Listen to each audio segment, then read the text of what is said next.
अमरीकी वज़ीर ख़ारजा Marco Rubio को पाकिस्तानी हममनसब इसहाक डार से टेलीफोनिक राबिता, दो तरफ़ा ताल्लुकात, इलाक़ाई सलामती और मुआशी ताउन पर तबादला ख्याल। अफगानिस्तान में मौजूद अमरीकी फ़ौजी सामान का मामला हल करने पर भी इत्तिफ़ाक़। इसहाक डार का अमरीका के साथ तिजारत, सरमायाकारी और इंसदाद दहशतगर्दी के शोबों में ताउन पर जोर। कहा, पाकिस्तान अमरीका के साथ शराकतदारी को मज़ीद मुस्तहकम करने के लिए पुरज़्म है।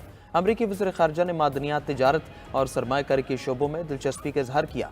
मार्को रूबियो ने कहा, पाकिस्तान और अमरीका के दरमियान मुआशी ताउन मुस्तक़बिल के ताल्लुकात के लिए अहम है। अमरीकी वज़ीर ख़ारजा ने दहशतगर्दी के खिलाफ जंग में पाकिस्तान की काविशों को सराहा।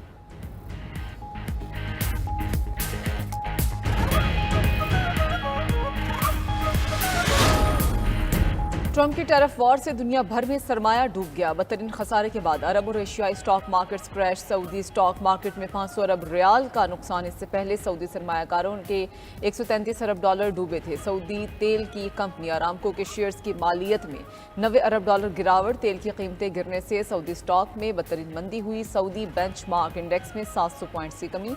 कुवैत, कतर, बहरीन और ओमान की स्टॉक मार्केट्स में भी बदतरीन गिरावट। ताइवान की स्टॉक मार्केट में 10% कमी रिकॉर्ड।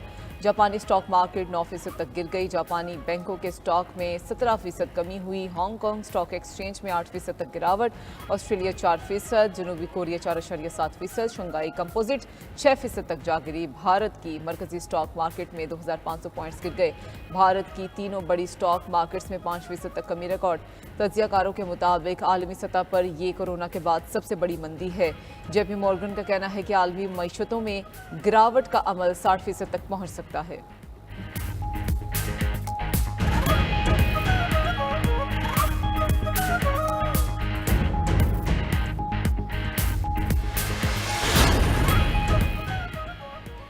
ट्रंप टैरिफ के मनफी असरात से पाकिस्तान भी शदीद मुतासर। पाकिस्तानी स्टॉक मार्केट में तारीखी तेजी तारीखी मंदी में बदल गई। मार्केट में पहले सेशन के अख्तिताम तक 100 इंडेक्स 8000 पॉइंट्स गिर गया। 100 इंडेक्स 1,10,000 पॉइंट्स की सतह पर चला गया। बया वक्त 6 नफसियाती हदें गिरने पर ट्रेडिंग आर्जी तौर पर रोकी गई। दूसरे सेशन में मार्केट ने 4000 पॉइंट्स रिकवर कर लिए। कारोबार के अख्तिताम पर इंडेक्स में 3882 पॉइंट्स की कमी रिकॉर्ड। 100 इंडेक्स 1,14,909 पॉइंट्स पर बंद हुआ।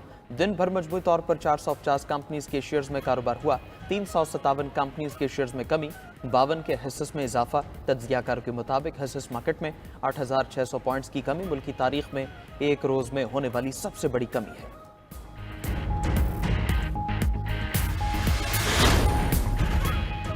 आलमी मार्केट्स में खरबों डॉलर डूबने पर भी ट्रंप मुतमईन। अमरीकी सदर ने अपने तबाहकुन टैरिफ को दवा करार दे दिया। कहा कि माशी बहरान और स्टॉक मार्केट्स में मंदी आर्जी है। बोले कि बाज़ दफ़ा अपने आप को ठीक करने के लिए दवा लेना पड़ती है।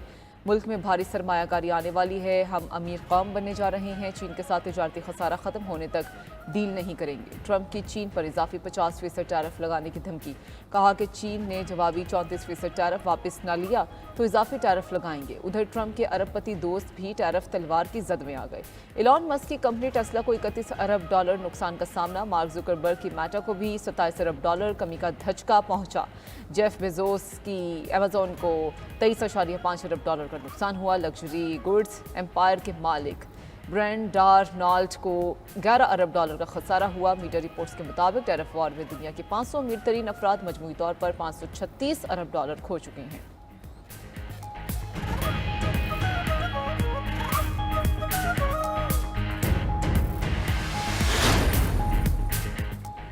वज़ीर-ए-आज़म शहबाज शरीफ ने बिजली मजीद सस्ती करने का इंदिया दे दिया। मैरीटाइम सेक्टर में इस्लाहात से मुतालिक इजलास में गुफ्तगू करते हुए वज़ीर-ए-आज़म ने कहा, हुकूमत ने बिजली की कीमत कम करके अवाम को बड़ा रिलीफ दिया। बिजली की कीमतों में कमी से हर शोबे को फ़ायदा होगा। बिजली की कीमतों में कमी पर मजीद तवज्जो दी जा रही है।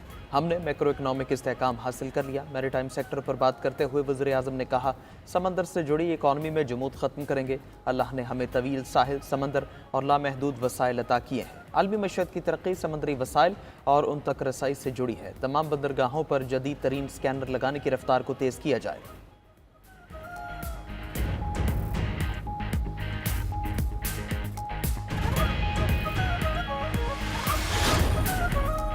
अमरीकी कांग्रेस में कानून साजी का पीटीआई से कोई ताल्लुक नहीं। अमरीकन कॉक्स ने ताहाल पीटीआई को कोई राबता नहीं किया। हमारा एस्टैब्लिशमेंट से राबता हुआ लेकिन मुज़ाकरात नहीं हुए। मामलात का हल मुज़ाकरात से चाहते हैं।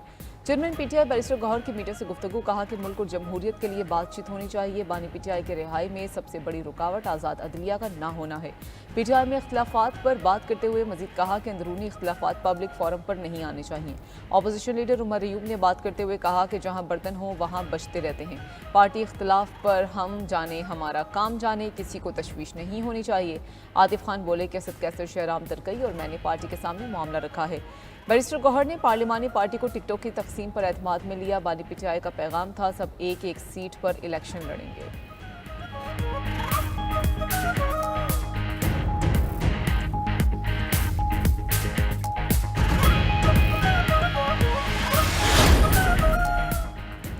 इस्लामाबाद हाई कोर्ट के जजेस की दरखास्तें 14 अप्रैल को समाअत के लिए मुकर्रर। सुप्रीम कोर्ट का 5 रुकनी आईनी बेंच जजेस तबादले के केस की समाअत करेगा। जस्टिस मोहम्मद अली मजहर 5 रुकनी आईनी बेंच की सरबराही करेंगे। Justice Naeem Afghan, justice Shahid Bilal bench में शामिल। जस्टिस सलाहुद्दीन पवर और जस्टिस शकील अहमद भी बेंच का हिस्सा हैं। बेंच इस्लामाबाद हाई कोर्ट के जजेस के तबादलों के खिलाफ तमाम दरखास्तों पर समाअत करेगा। इस्लामाबाद हाई कोर्ट के जस्टिस मोहसिन अख्तर कियानी और दीगर जजेस ने अपने तबादलों के अहकामात को चैलेंज किया था। जजेस ने मौक़िफ़ इख्तियार किया था कि उनके तबादले के फैसले गैर कानूनी हैं।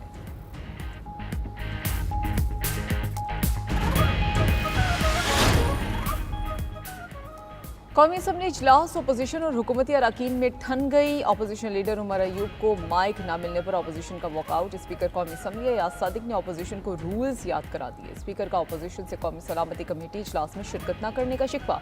कहा कि पीटीआई को कौमी सलामती की पार्लिमानी कमेटी के इजलास में आना चाहिए था। वज़ीर मुमलिकत दाखिला तलाल चौधरी ने पीटीआई पर दहशतगर्दों के लिए नरम गोशा रखने का इल्ज़ाम लगा दिया। कहा कि सबको पता है दहशतगर्दों को मुल्क में वापस कौन लाया। फंड्स की फराहमी के बावजूद खैबर पख्तूनख्वा में CTD ना बन सका। वज़ीर इत्तलात अता तारड़ ने कहा कि पानी की तकसीम के मुआहदे पर तमाम सूबों के दस्तखत मौजूद हैं। कोशिश है इस मसले का हल अफ़हाम व तफ़हीम से निकलेगा।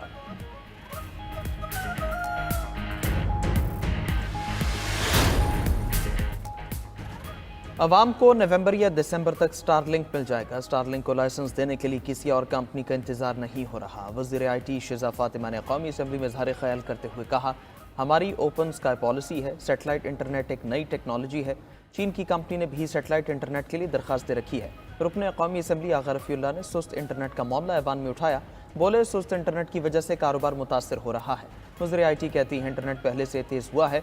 अगर इंटरनेट की तेज़ी का ये हाल है तो सुस्त रवि का क्या हाल होगा।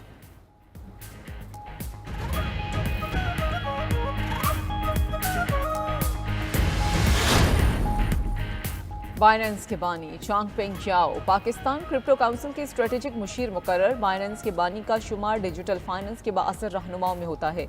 वज़ीर ख़जाना मोहम्मद औरंगज़ेब की ज़ेर सदारत इजलास में उनकी तैनाती का ऐलान किया गया। वफाकी वज़ीर ख़जाना और पाकिस्तान क्रिप्टो काउंसिल के चेयरमैन मोहम्मद औरंगज़ेब का कहना है, ये पाकिस्तान के लिए एक तारीखी लम्हा है। हम दुनिया को वाज़ेह पैगाम दे रहे हैं कि पाकिस्तान जिद्दत के लिए तैयार है। CZ की शमूलियत के साथ हम Web3, डिजिटल फाइनेंस और ब्लॉकचेन पर मबनी तरक्की के जरिए पाकिस्तान को इलाकाई ताकत बनाने के अपने विजन को तेज़ कर रहे हैं। पाकिस्तान क्रिप्टो काउंसिल के CEO बिलाल बिन साकिब ने कहा कि पाकिस्तान मालियाती दुनिया के मुस्तकबिल के लिए अपने दरवाजे खोल रहा है।